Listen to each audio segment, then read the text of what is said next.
அண்ணே இப்போ அடுத்தது ஒருத்தங்க ஒரு கொஸ்டின் எழுதியிருக்காங்க. அவங்க லைஃப்பில் நடந்தது எல்லாத்தையும் நான் உங்களுக்கு சொல்கிறேன். நான் ஒரு கேர்ள், எனக்கு ஒரு மெயில் ஃப்ரெண்டு உண்டு.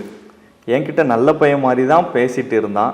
ஒரு நாள் அந்த பையனோட ஒரு ஃப்ரெண்டு, ஒரு பொண்ணு, அந்த பையனோட ஃப்ரெண்டு ஒரு பொண்ணு எனக்கு மெசேஜ் பண்ணாங்க. அவன் கேரக்டரை பற்றி என்கிட்ட சொல்லும்போது நான் ரொம்ப டிப்ரெஷனுக்குள்ளே போயிட்டேன். அவன் தப்பான பையன்னு எனக்கு தெரிஞ்சுட்டு நான் அவனை அவாய்ட் பண்ணிட்டேன். ஆனால் அந்த பையன் நிறைய பொண்ணுங்க லைஃப்பில் கேம் ப்ளே பண்ணுறான். அதை கேட்கும்போது என்னால் அவன்கிட்ட கேட்கவும் முடியாது. ஆனால் எனக்கு தெரிஞ்ச நிறைய பொண்ணுங்க லைஃப்பில் அவன் ப்ளே பண்ணுறான். லவ்வுன்னு சொன்னால் ஆனால் வேறு மாதிரி பொண்ணுங்க கிட்ட பேசுகிறான். எனக்கு என்ன பண்ணணும்னு தெரியலை. எனக்கு தெரிஞ்ச அக்கா லைஃப்பில் அங்கே இருக்குது. என்ன பண்ணணும்னு தெரியலை. எனக்கு ஸ்லீப் பண்ணவும் கூட முடியலை அப்படின்னு எழுதியிருக்காங்க. ஒரு பையன் வந்து இப்படி பண்ணுறான் அப்படின்னு சொல்லி எழுதியிருக்காங்க. பொதுவாக இப்படி பசங்க வந்து ப்ளே பாய். ஆனால் இன்னைக்கு நிறைய பிள்ளைங்க இப்படி பையங்களை விரும்பி நேசிக்கிறாங்க. சரியா? ஆனால் பைபிள் சொல்லுது ஒருவனுக்கு ஒருத்தி. ஆனால் இப்படிப்பட்ட பசங்களை விட்டு அவாய்ட் பண்ணுறது நல்லது. ஏன்னா இப்படி இப்போ ஆரம்பிக்கிற தப்பு தான் நிறைய பார்த்தீங்கன்னா வீடியோ எடுத்து வச்சுக்கிறாங்க, இந்த மாதிரி பண்ணுறாங்க.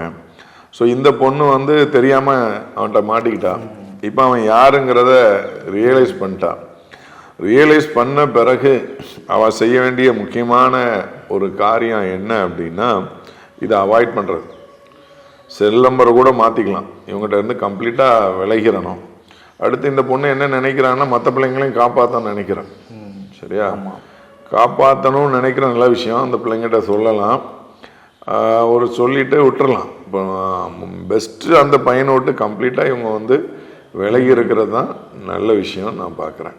இப்போ இந்த மாதிரி ப்ளே பாய் பசங்கள்லாம் இருக்காங்களாண்ணே, இவங்க வந்து எப்படின்னு திருந்துவாங்களா ஏதாவது ஒரு கட்டத்தில்? எல்லாத்துக்கும் ஒரு காலம். இப்போ அவன் எத்தனை வருஷம் ப்ளே பாயினா இருப்பான்? இப்போ அவனுக்கு 25-35 வயசு இருக்குமா? ஒரு ஸ்கூல் படிக்கிற பிள்ளைங்க மாதிரி தான் தருது. இல்லை, அவன் ஏதோ வேலை பார்க்குறான்னு நினைக்கிறேன். சரியா? 60 வயசில் எப்படி இருப்பான்? ப்ளே பாயாக இருக்க முடியுமா? இப்போ பண்ணதுக்குரிய வியாதி எல்லாத்தையும் அவன் வாழ்க்கையில் அவன் பின்னாடி அனுபவிக்கணும். ஸோ கர்த்தர் வந்து எல்லாத்தையும் பார்த்துட்டு இருக்கிற தேவன் இல்லை.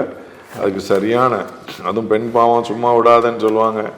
ஸோ அந்த மாதிரி தப்பு பண்ணுற பசங்களுக்கு நிச்சயமாக ஆண்டவர் ஒரு எச்சரிக்கை கொடுப்பார். ஸோ இன்றைக்கி நீ இளைஞனாக இருக்கலாம், நாளைக்கு நீ கிழவன். இன்றைக்கி பண்ண தப்பு எல்லாம் ஒரு நாள் நீ அனுபவிப்ப அப்படிங்கிறத மறக்கக்கூடாது. உண்மை. சூப்பர்ண்ணே. ஒருவேளை ப்ளே பாய் யாரும் பார்த்துட்டு இருந்தீங்கன்னா இன்றைக்கி அதிலேருந்து வெளியில் வந்துடுங்க.